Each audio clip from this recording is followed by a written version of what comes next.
Good afternoon. Welcome to Usability testing Thursday afternoon before a long weekend. I hope you had a good week, and I hope you are going to have a bit of time to relax on the weekend, or perhaps not. I know you're very busy and you have a lot of assignments that are coming based on what you share with me, but it's still nice to have an extra day. But it doesn't make a difference for us, right? Because we have no school on Fridays and Monday. So every weekend is a long weekend.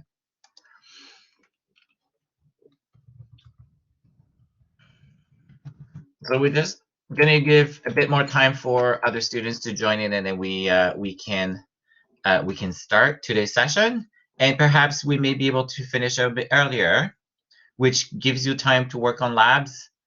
And I know you will appreciate having a bit of extra time as well.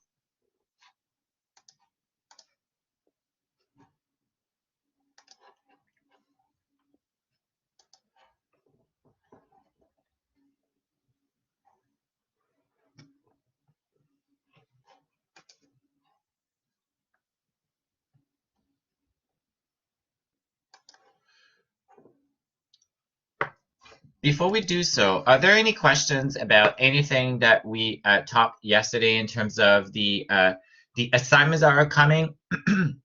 That includes the unmoderated testing. So whether you do the unmoderated testing, if you have found a way to do it, or if you are going to do the research plan, if there are any questions about the research plan, or any question about the routes, the usability testing, the final project for routes, and then there will be accessibility audits that will come as well. But I was wondering if there would be any question.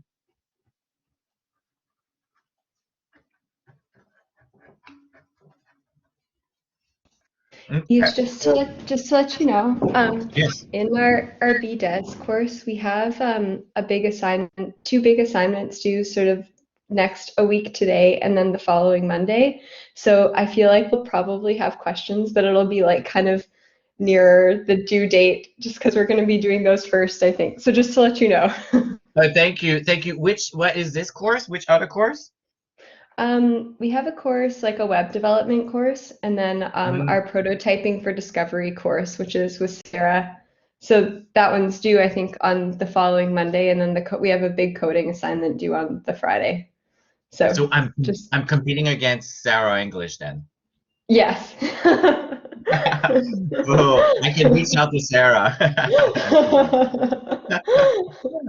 Anyways, just wanted to let you know if we're like not, I guess, like as on top of it as we normally are. No worries, no worries. I understand. I understand. Listen, I'm around, so if there are any questions, but thank you, Elizabeth, for the background. Much appreciated.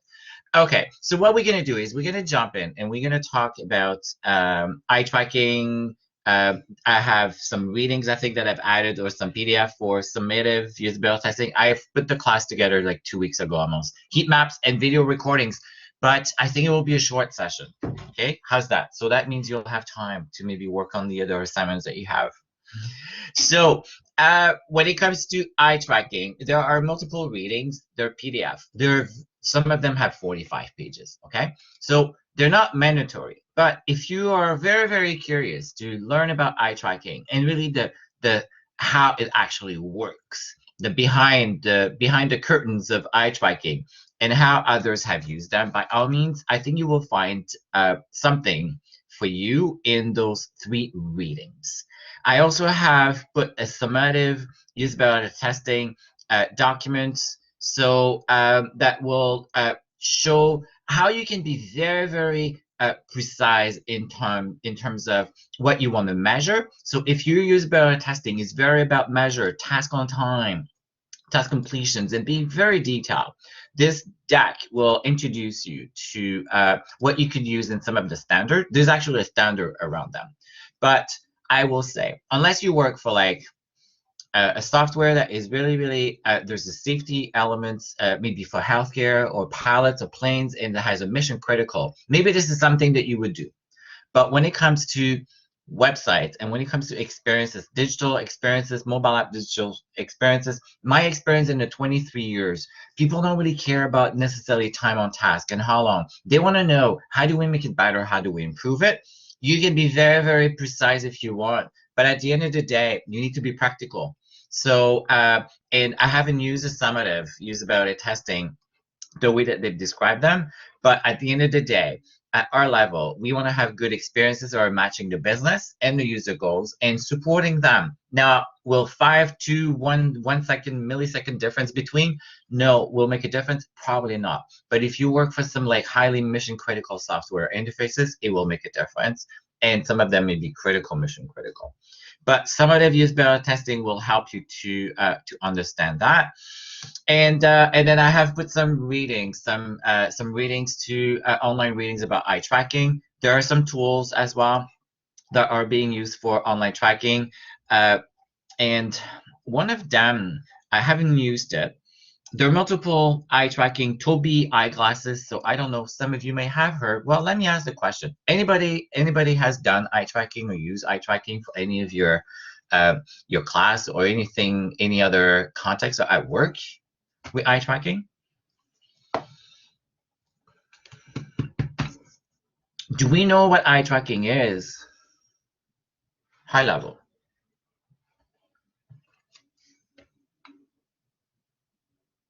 Okay, it looks like the heat map, right? And I have it on screen too. So eye tracking says it, right?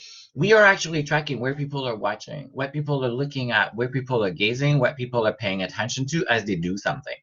I have used eye tracking once in my career, and we've used it for a usability testing I think we've done for Bell Canada, and then the lab had eye tracking capabilities. I think eye tracking is a very, very fancy, right? Fancy word, very fancy. For people that like gadgets, for people that like shiny things, I think eye tracking will really connect with them. I would say, great, there's values. There's good value for eye tracking. Now, when it comes to digital, and then what I have seen for the digital use of eye tracking in my experience in that lab, it's very expensive. Have I found things that I don't think that I could have discovered otherwise? No. So for digital, and that is one of my comments. For digital, before you do eye tracking, there's so many more tools, so many more tools that you can use. Analytics is one of them. Eye tracking will tell you maybe what people are looking at, but the chances are what people are looking at, they're about to probably take their mouse over and click on it and go to it. So you will get analytics. You will know where people are going to your site. You will know what people are clicking on, and you will know what people are going to the next step. And then you'll be able to do some analysis. Yes, there's a question from Lillian. So if you were doing unmoderated, is there a specific way or software that can track how someone eye tracks? Because in person, you would watch them, and is there a supporting program with that? So there's just both perspectives? Good question. I don't know, but I would think that maybe there is. But that's a very good question, Lillian. I don't know the answer. I would like to, if I were to say that user testing had it. Maybe they will, and maybe their website will tell us if they do or if they don't.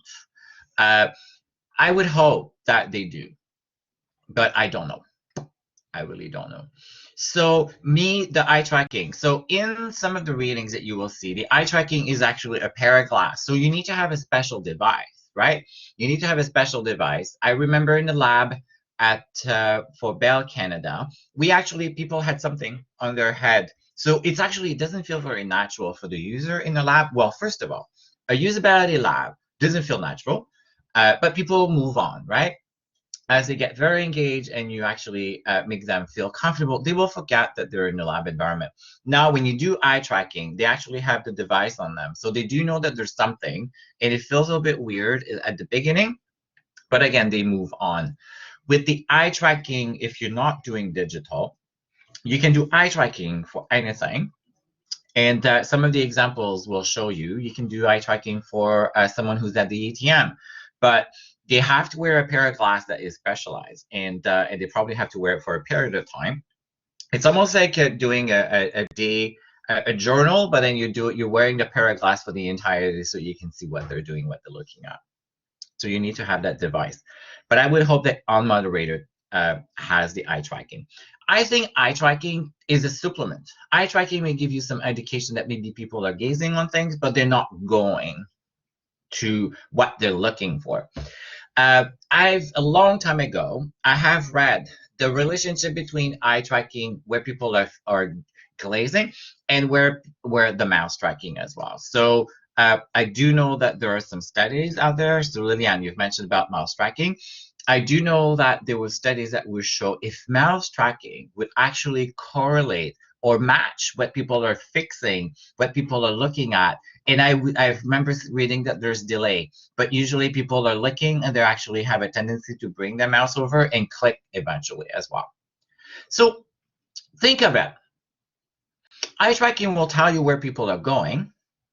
So if we look at this particular image that I have on screen, again, this looks very similar to your heat map, right? We've looked at the heat map last week, and the heat map is the equivalent of showing clicks, what people are clicking on, and it's clicking. And maybe there's the heat map also have something about the mouse where the cursor is actually positioned, and that will, and then depending on how often and where, then the color, the red means that this is where people are actually fixating. So in this case, it's eye tracking. So you would think the red is where people are fixating. So they're fixating on the baby face, and it looks like the eye area or the cheeks. And then they're fixating to the title, right? They're fixating at the title at the top, and then they're fixating to the left, the first few words on the paragraph. And then you can see that they're sticking to the left. They're paying a bit of attention to chlorine-free and then non-irritating, it looks like. There's another word. There's also a word that gets a lot of attention to almost like the second paragraph. And then the diapers.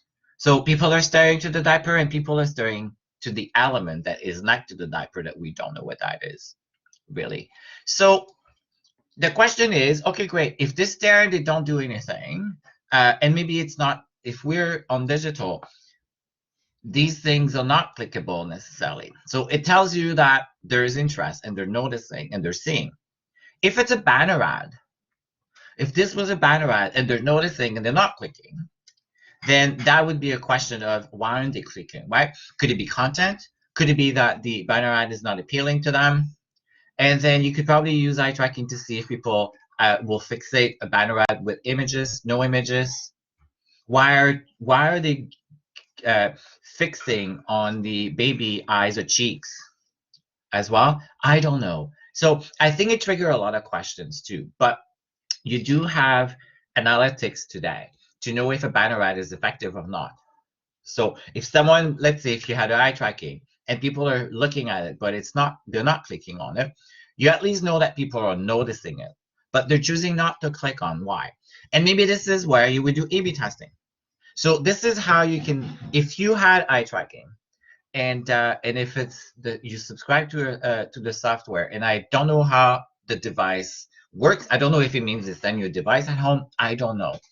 The one that I have done online was that I have done in the lab had the device. But if you were to use one of the provider that you can subscribe to, I suspect they probably send you a device. I don't know. I really don't know. Now, the point is, I have found other alternatives, and I have managed to build very good business, online businesses, and optimize the business without eye tracking. I used it in one of my career. So in this class, we show you and we tell you that it's available. The chances are you will use it, I don't know. But perhaps it is relevant when you're non-digital.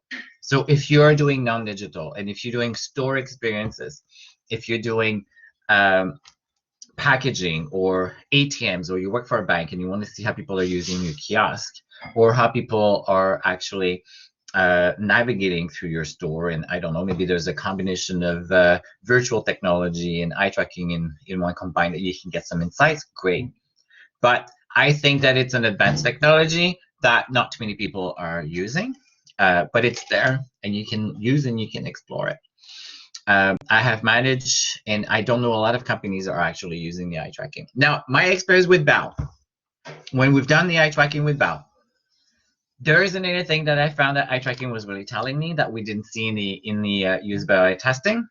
And remember, usability testing, it's one set of audience, and the numbers are so small that you may have just 5 people that are more inclined to look at the baby because they have a baby, but someone else may not care about the baby or the diapers or what, vice versa. You will need more higher, bigger numbers if you really wanted to get more about motivations, for example. Oh, you can see what I'm sharing. Sorry about that, but I thought I did share the baby. Hold on. I'm just gonna go back and share.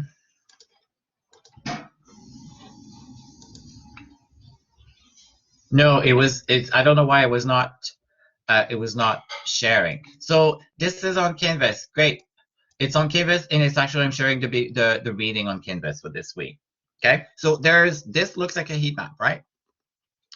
So cute baby. We can't see his eyes. Maybe he's got beautiful. They're just staring at his eyes. He's got a cute cheeks. Who knows? But we can tell people are actually glaring as much on his face than they are on the first few lines. I think people naturally love babies. But you need to have a device. So you need to bring people in lab, or you have to ship the device and send them the device. So there is a practical element or challenge that you need to take into account as well. I don't know how much the pricing is for now, but I have a feeling that it's expensive still. And but there is value for sure. Now in digital, though, I think there's a lot more other things that you can do before you feel the need to have eye tracking. That is my opinion. Now, in terms of insights, so maybe here we would be curious to see why are people looking at the baby and why people are staring to the very first sentences. But I think there's no surprises here, right? I think people will read from left in this side of the world, and then they're going to start reading and scan. So I think this is very much of an F pattern. Some of you may have heard of the F pattern. So the F pattern is a pattern that looks like this, that Jacob Nielsen has found 20 years ago. And I think this still looks like an F pattern. People will first read the first letter of the main header, go down, and then go down, and they don't go as across to the right-hand side, and they will scan to some of the keywords that really are relevant to them. And then the diaper has something to the right that we don't know what that is, but maybe it's a price. Maybe there's a specific piece of information, but people are paying attention there too. Great. So now if you were a content writer or someone who had written this, then you would probably try to extract some conclusion from this.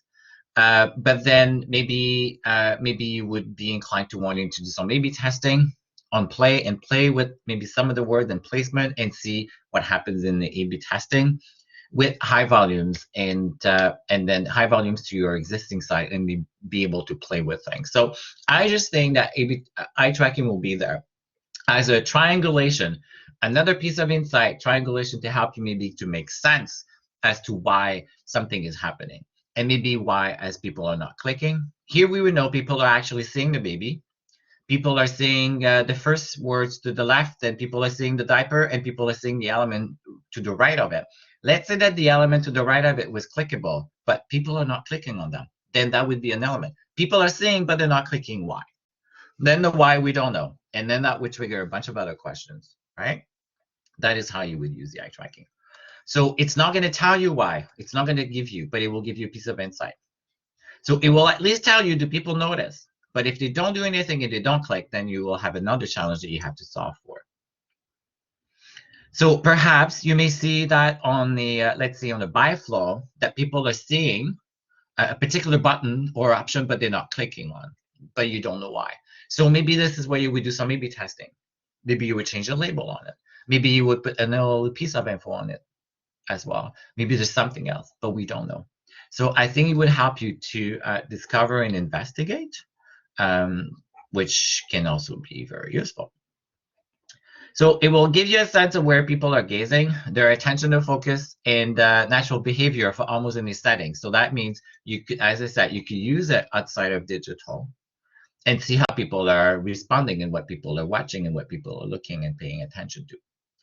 But if you're for web and digital, you have analytics and other things that you can leverage and use on. And then you can then consider, I would say, your eye tracking if you want for more insights. But I do believe that with the analytics that we have today, I don't think you'll come to a point that the analytics will have given you everything and every answer, that your optimization will be all done, that you will need to look for other methods. So that would be my insight. There is an article that talks about the F shape. I just mentioned the F shape on rating, and then text scanning as well. So this is probably how we've learned that people are scanning text and looking and glazing on keywords, which again is not something that we don't know. And then the heat map. I have an article that talks about the heat map. What is a heat map? How do you generate? So there are some tools that are available online. We've seen some. There are multiple. And if you do Googles on heat map, you will find many other articles. They're actually very inexpensive. And then most often, and I think Crazy Egg, right? Crazy Egg has heat map, A/B testing, analytics, many things. So, and again, here's what happens, what I have found with the experience of heat map. You may look at the heat map, people will get excited with heat maps. People will say, and you will find people will say, why don't we have heat maps? And then you're going to go get heat maps. So you get all very excited. When you've seen a heat map once and your experience doesn't change very often, the heat map will look the same. Today, tomorrow, in a month, and you're going to have either the same questions or the same hypotheses. You'll need to find answer as to why certain things are happening. You're going to need to try to change things through A/B testing. But once they've seen a heat map, what's there to look at and stare? It's just a visual representation of your analytics. That is what it is. And the heat map is linked, obviously linked with your mouse and your clicks and what people click, but it's just a data visualization tool. So if you're looking at a web page and you want to know which areas get the most attention, the heat map will tell you, and then the color will vary. So green, red, blue, and yellow.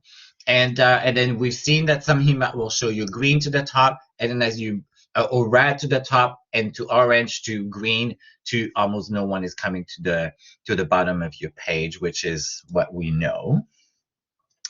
And Dr. Enginiques, marketer, socialist, and researcher of every kind, use heat maps to make data set comprehensive and actionable. Then I have sent you a link to VWO. So it is a tool that gives you about heat map. They have A/B testing too. I have used that tool. And I think they also have video recording. So it's just other insights. And ClickDAO.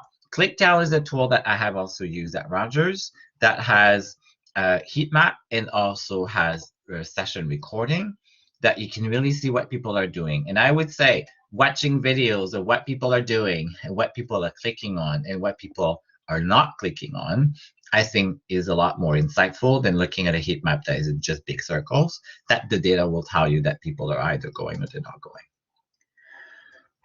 So that is it for heat map, video recordings, and some of them do have free trials. Yes.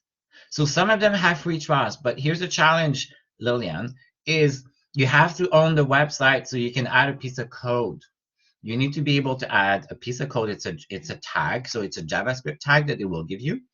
And then you have to put it into your code. So you have to talk to the developer. So yes, if you own Gap, then you will need to have access to the code at Gap to be able to add their code. It's the beauty with those sites like VMO, is it VMO, VW, VMO? VWO, or any of those tools that I give you. Crazy Eggs, most web tools today for analytics, for A/B testing, it's a matter of a code, piece of code you put into your pages and you want to track, and then you're done. And then often you don't even need to be a web developer now, because your analytics people or your digital will use something called Google Tag Manager. Anybody has heard of Google Tag Manager? Google Tag Manager. Google has so many tools. Google Tag Manager is owned by Google, and Google Tag Manager is a tool that you can use for free. And if you are digital, if you own digital, if you work in analytics, all you need to do is you need to have your developer install the Google Tag Manager once. And when that is installed, you can control all tags. So you can add any tools to your website that you want that are available on the internet. So VW1 is one of them. ClickTel is one of them. Crazy Egg is one of them. So you can just go through Google Tag Manager and add the piece of code, and then the tool becomes available. Free Google Tag is the same concept. You need a website. Yes, so Google Tag Manager, yes, you need to have a website. So Google Analytics, for example. You all heard of Google Analytics, have you? Okay, Google Analytics is a free tool from Google to get analytics on your website. So let's say that you own Gap.com or you work for Gap.com. The chances are that they do use Google Analytics. It's a free tool. There's a free version, but there's also a paid version of Google Analytics called Google 360. It's not cheap, but if you're Air Canada or if you're Sunwing or Rogers, you have the money to pay for that tool for the insight that you will get to be able to get more conversion. Your return on investment is easily achieved. Google Analytics. To install Google Analytics, you have to have a tag. You have to have your tag to your website. And the chances are you would probably put your tag into Google Tag Manager. Yes, question, Lillian. So I know a little bit about Google Analytics, and that it provides a little bit of like your demographic. What other information does it provide that could be helpful? It's so powerful. And here a recommendation for this class. Google has free certification. You can be certified. You can learn Google Analytics online, self-trained, self-taught. I know you're busy. You're probably going, I'm over here with schooling and classes. But there's a free certification with Google Analytics that will teach you Google Analytics. The amount of data that you get, Lillian, from Google Analytics is so useful. Let me see if I can find some links, and maybe I will post some links for this class. Okay, so link to Google Tools.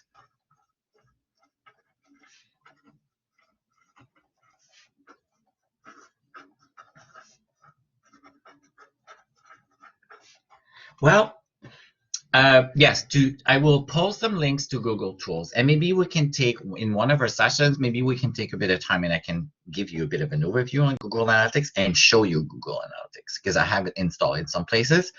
I still have access to a site that I'm not supposed to have access to.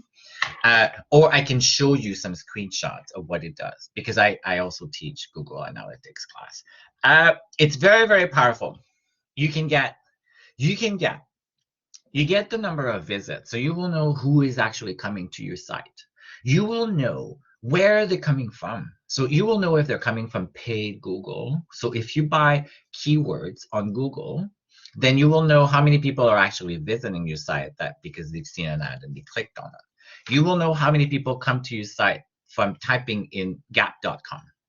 So you will know how many people are coming from Facebook or social, Instagram, Pinterest as well. You will know how many people are coming from email. So you know exactly where your traffic is coming. It doesn't give insights or suggestion. It doesn't give suggestions. It only gives you data. It will tell you, Lillian, you are getting more traffic today than you did yesterday. And maybe he will say, and you can set alerts. You can set alerts to Google Analytics. It will say, Gap.com, if for some reason my sales are going down below a certain threshold, alert me, let me know. If my site speed is slow at a certain threshold, let me know as well. So you can get a lot of data. Now, the other data you can do, what you can do with Google Analytics, it will tell you how people are coming, where people are coming from. It will tell you how many people are visiting. It will tell you how many people are actually buying from YouTube. It will tell you if you have a purchase flow. So if I have a buy flow on Gap.com, you can set so you can track every step of your flow, and you can see how many people are getting to step 1, going to step 2, going to step 3, going to step 4, going to step 3, and it's all visual. You can see that. What you can also do, yes, so you can also say, Show me how many people are coming from a desktop. Show me how many people are going to a mobile. And then you can do a bunch of combination. You could say, show me the buy flow, but show me the buy flow for people that are coming from mobile. So then you would see if mobile is actually converting, more people are successful at buying than your desktop. And you can also see, show me people that are on a mobile that came from social.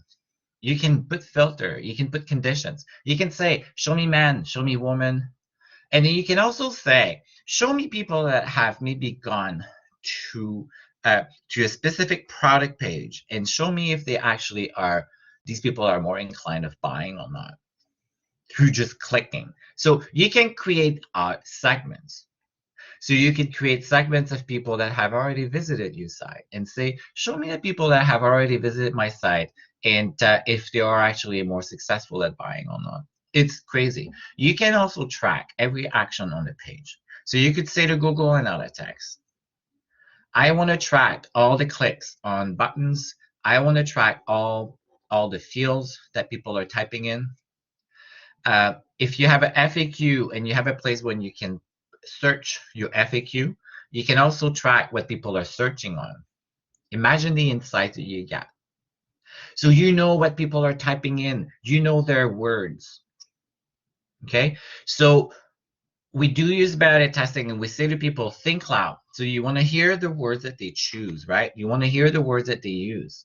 But if you're smart and your website has a search where people can type in, you will track what people are typing in. I have gone the exercise at Sunwing. I have gone all of what people are typing in on the FAQ. Then you know what they're typing in and you know how often they type in. Then you know how often they go into FAQ and you know what they're browsing on. So you can already get a sense of why are people, what FAQ, which FAQs are the most popular, right? Then you look at, do we get phone calls on those FAQ? Then if you see that you get a lot of phone calls on this FAQ, then maybe you think, well, it either some people are not coming online, but they have questions about these and they choose to call us. That's one. Then maybe you will want to say, why aren't they looking online? It's available, right? So perhaps you're going to do some emails. You're going to start to do emails to say, hey, we have FAQs about the following topics. Or maybe what you're going to do is you're going to have a section on your homepage now that will have the top FAQs that people are asking as well. So there's multiple things that you can do. And that will do is that will reduce your phone calls. That will reduce your chat. So that means maybe you'll need less agents to answer those phone calls or chat versus now people can come to online and self-serve. At Rogers, when I worked at Rogers for 2 years, one of our main goals was to improve online sales, but also reduce the number of phone calls and drive people to online. And then we went from 25% of people, Rogers customer, were using self-serve, My Rogers and Fido.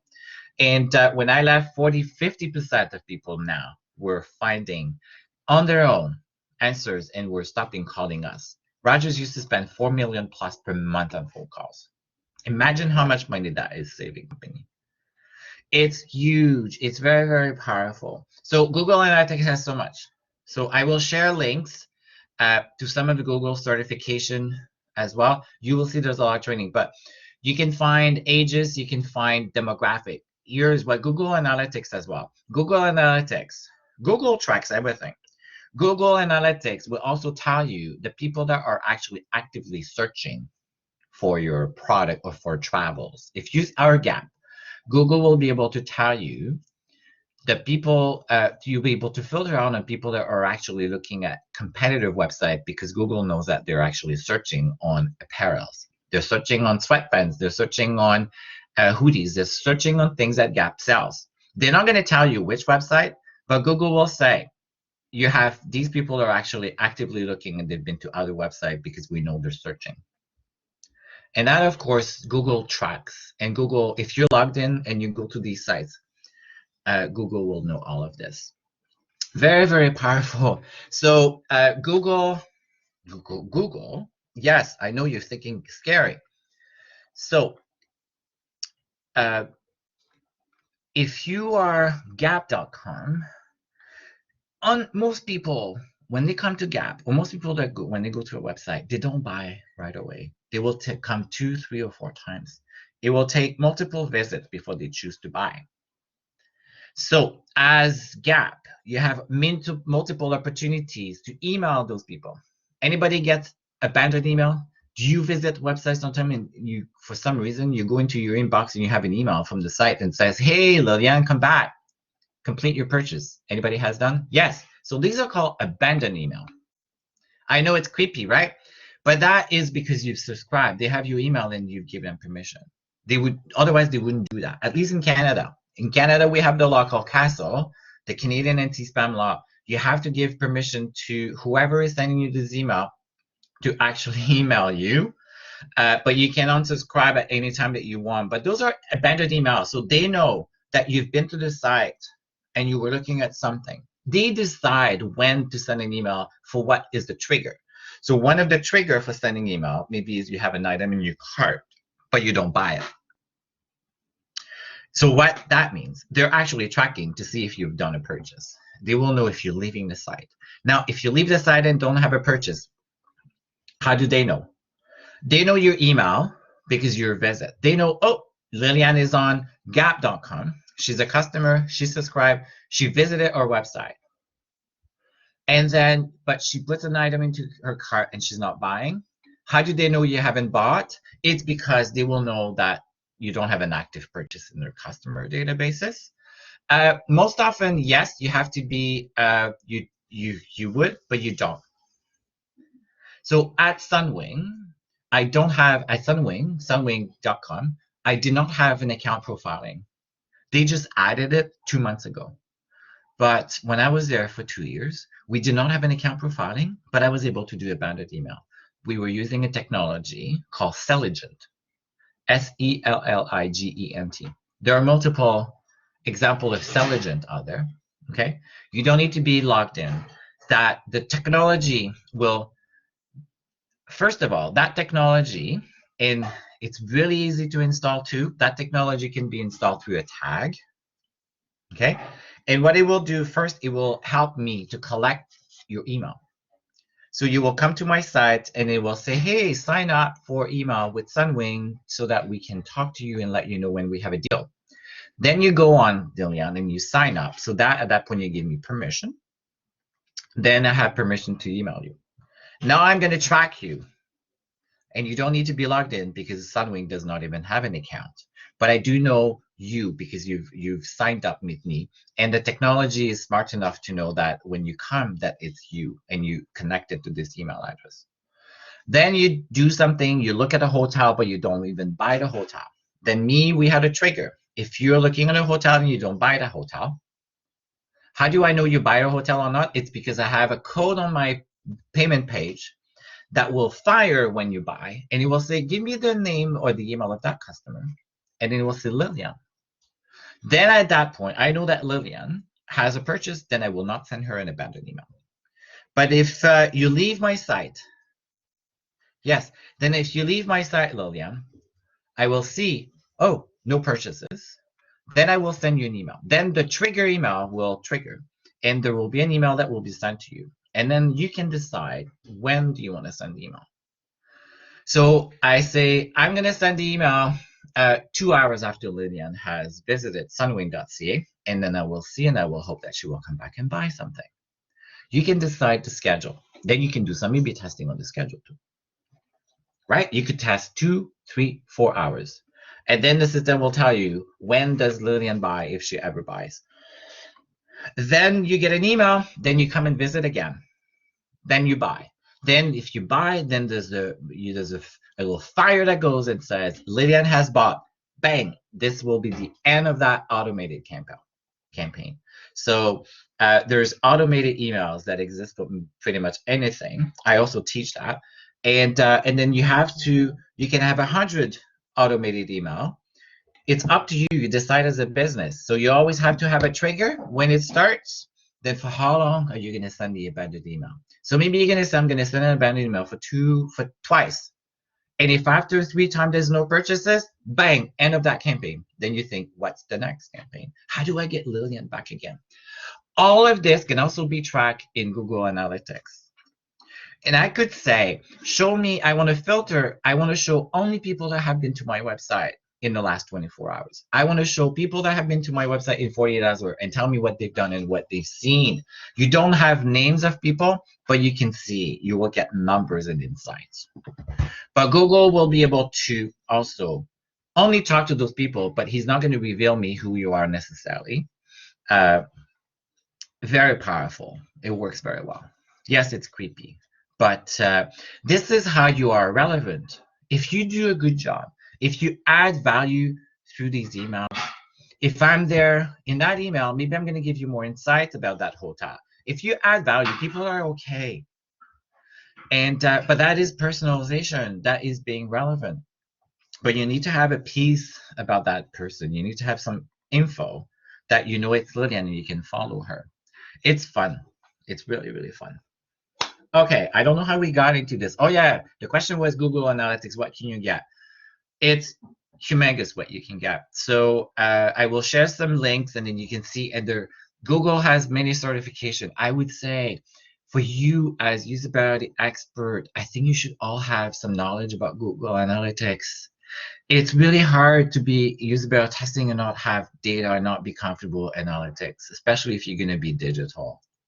There's so much to happen that needs to happen that you need to look at before you even go into usability testing. It will just going to give you a lot more in toolkit. So I would highly recommend it, but I will share some resources with you. Okay, so any other topics or anything that you want to ask me when it comes to digital? I teach digital at a business school as well, so there's a lot I can speak about it for hours. Last week I gave you a lab for A/B testing. Do you think about some A/B testing, a plan or A/B testing ideas for your site? Have you had a chance? Anybody has had a chance to think about some ideas or some test ideas that you would want to do on any of your site? If you have, it will be fun to hear about them.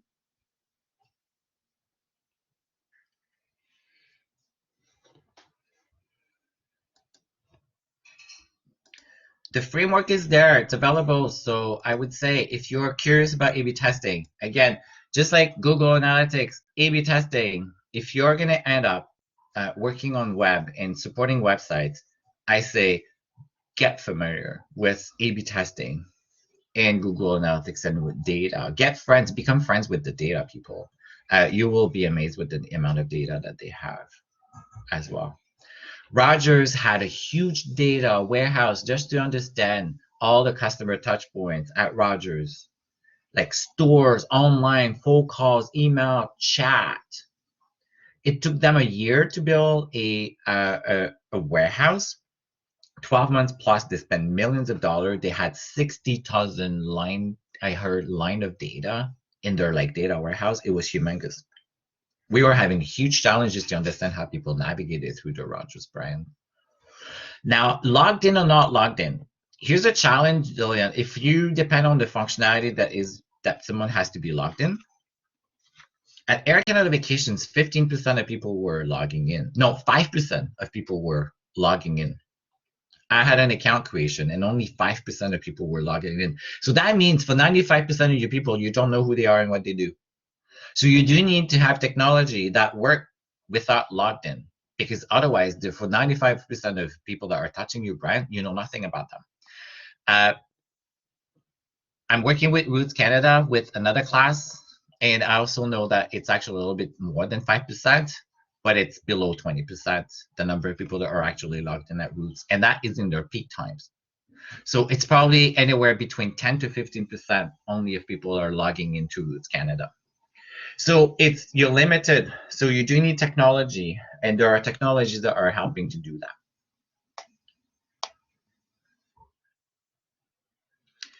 The one thing that we all know is do not force people to have an account to be able to do business with you. They will be pissed and they will leave. So, and that is still true for many brands. So we're done for the day. we're done for today's topic. There's more reading if you want to explore, but I do know that you're very busy with the other assignments. And then next week, we're in week 11. And next week, going to be lab. So I'm going to open. Next week will be lab time. So that means on Wednesday, we can all log in, and I can be here to help you if you have any questions about the lab. And if it's up to you, it will be up to you how do you want to use next week. So you can come to class or you don't. If I see that not too many people, then I will not have the session, but I will log in. And then if you want to come and do some lab, then I will be there to support you. But there's no reading, no class. It will be open lab. And then we're going to have accessibility the following week. And then there'll be another open lab. So we're done on the topic except for accessibility. But if there's a topic that you guys want me to introduce you to, I could. You can think about it. And if there's a topic or something you'd like to hear when it comes to digital data, I'm happy to share with you some insights as well. Okay, are we good? Are we ready to go for the weekend, or are you ready to go and work on some other items that you have? Enjoy the long weekend. Enjoy the rest of your day. Enjoy the long weekend. And I can feel that you guys are very swamped and very busy. I hope you're finding those lectures fun. I hope you're learning. And then we'll see you next week for those of you who wants to come to the lab. Perfect. Have a good weekend. Enjoy. Bye-bye.